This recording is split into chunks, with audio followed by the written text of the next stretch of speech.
The South China Sea is a superhighway for global trade, a vast expanse of water that connects the economies of Asia, Europe, and the Americas. Every year, trillions of dollars in goods, ranging from electronics and automobiles to food and fuel, pass through these waters, making it one of the busiest maritime corridors on Earth. Its shipping lanes are vital for the world's economy, ensuring that products and resources reach markets across the globe. Any disruption here could send shockwaves through international supply chains, affecting businesses and consumers everywhere. Beneath its surface lie vast reserves of oil and natural gas, as well as some of the world's richest fishing grounds, resources that are crucial not only to the economies, but also to the food security of nations like the Philippines, Vietnam, and Malaysia. Millions depend on these waters for their livelihoods. The competition for these valuable resources fuels regional tension as countries vie for control and access. For navies, the South China Sea offers strategic control over the Indo-Pacific, serving as a gateway between the Pacific and Indian Oceans, with major implications for global security and power projection. Countries like the United States, Japan, and Australia have a deep and abiding interest in keeping these waters open to all, ensuring freedom of navigation and the unimpeded flow of commerce. For the Philippines, the sea, locally called the West Philippine Sea, is more than just a body of water. It is a lifeline, central to its economy, national identity, and sovereignty. Protecting these waters is a matter of national pride and survival, as well as a duty to future generations. The ongoing disputes directly challenge the Philippines' ability to secure its territory and resources, putting its people and future at risk. The future of international law and order is being tested here as nations debate rights, boundaries, and the rules that govern the seas. If a single power were to dominate the South China Sea, it could control not only trade, but also military movement across the region, shifting the balance of power. The stakes are high, not just for the Philippines, but for the entire world, as the outcome here will shape the future of international relations and economic stability. This is why the South China Sea remains one of the most contested and consequential waterways on the planet, a flashpoint where the interests of nations and the fate of millions converge. The South China Sea dispute is a tangled web of overlapping claims by China, the Philippines, Vietnam, Malaysia, Brunei, and Taiwan. Each nation asserts its own historical and legal rights, making the situation incredibly complex and often tense. At the heart of the conflict are tiny islands and reefs, like the Spratlys and Paracels, that grant control over vast maritime resources. These seemingly insignificant land features are crucial, as whoever controls them can claim rights to the surrounding waters, and everything beneath them. China's sweeping 9-line claim covers nearly the entire sea, overlapping with the exclusive economic zones of its neighbors. This claim is based on historical maps, but it clashes directly with internationally recognized boundaries. In 2016, an international tribunal ruled in favor of the Philippines, invalidating China's claim, but Beijing rejected the decision. The ruling was a landmark moment, yet, it did little to change the reality on the water. The Philippines bases its claim on international law, specifically UNCLOS, arguing that features within its 200 nautical mile zone belong to it. This legal framework is recognized by most of the world, but enforcement remains a challenge. The dispute is about more than maps, it's about the right to fish, drill, and operate freely in these waters. For millions of people, these resources are a lifeline, fueling economies and providing food and jobs. Vietnam, Malaysia, and Brunei have their own claims, adding to the complexity. Each country seeks to protect its interests, leading to frequent diplomatic standoffs and occasional confrontations at sea. All face the common challenge of China's assertive presence. Chinese patrols and military exercises have become a regular feature, raising tensions and concerns about potential conflict. The core issue, a struggle between the historical claims of a major power and the legal rights of smaller states, remains unresolved. This ongoing contest tests the strength of international law and regional unity. The outcome will shape the region's future, influencing peace, stability, and prosperity for generations to come.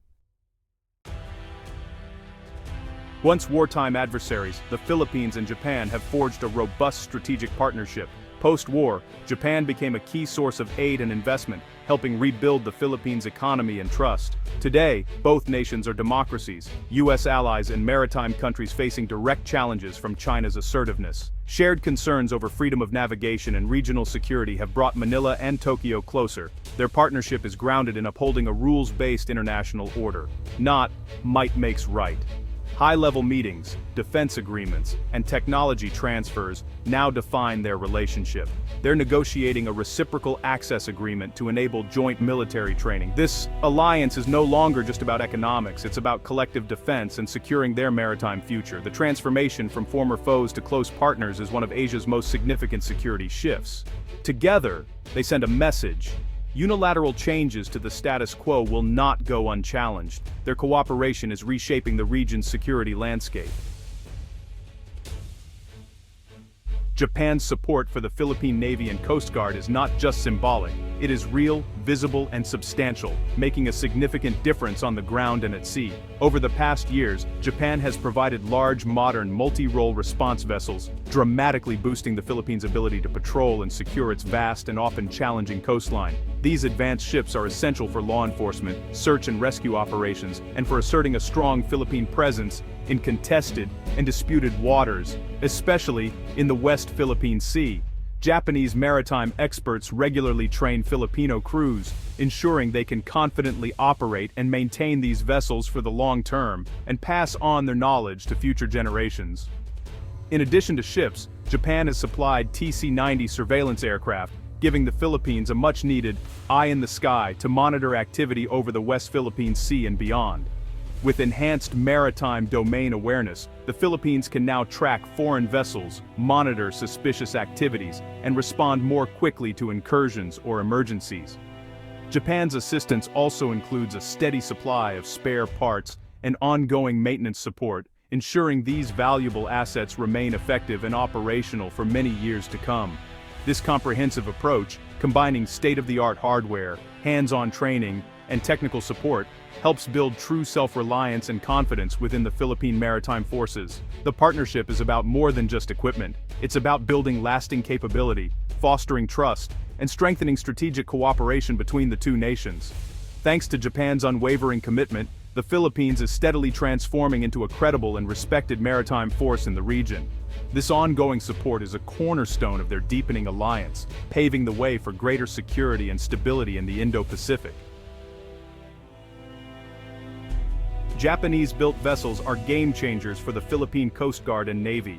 The 97-meter Kunigami-class ships, the largest in the fleet, enable longer patrols in disputed waters like Scarborough Shoal. Equipped with advanced navigation and communications, these ships coordinate efficiently and deter intimidation. Their white hulls signal a law enforcement mission, helping assert rights without escalating tensions. Japan is also helping the Philippines build a coastal radar network, enhancing detection of ships, even those trying to hide. Integrated with aerial surveillance, this creates a comprehensive maritime picture. Technology transfer includes not just hardware, but best practices and joint training. Japanese and Filipino forces conduct exercises on handling tense encounters and legal boardings.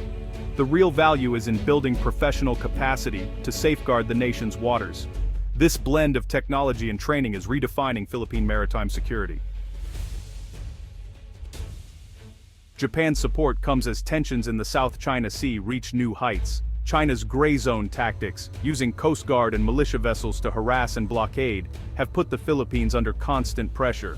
Outmatched by China's larger fleets, the Philippines need a credible way to defend its rights. Japan's assistance directly addresses this imbalance, enabling a stronger, more persistent Philippine presence. The 2016 legal victory was important, but without enforcement, it meant little on the water.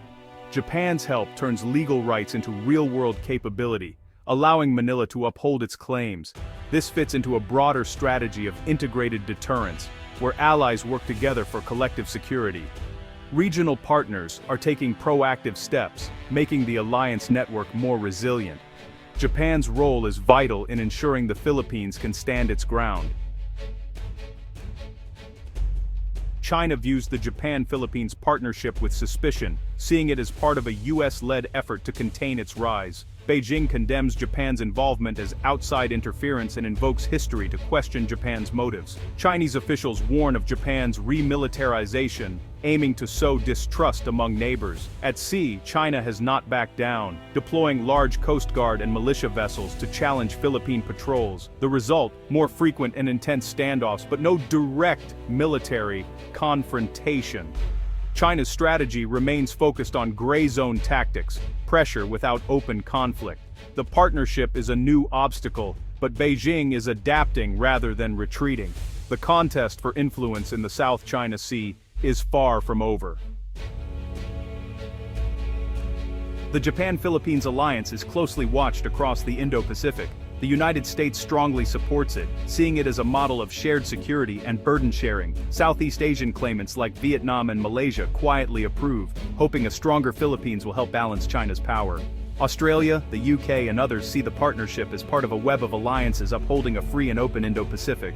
Some nations with close ties to China worry about increased militarization and potential instability. Still, most maritime democracies view the partnership as a stabilizing force in a challenging environment. It demonstrates how smaller countries can work with middle powers to enhance their own security. The alliance is now a key piece of the region's security puzzle. Strengthening the Philippine Navy and Coast Guard, with Japan's help, is reshaping the Indo-Pacific security landscape. This isn't about provoking conflict, it's about credible deterrence and a stable balance of power. A capable Philippines can defend its rights, uphold international law, and contribute to a rules-based order.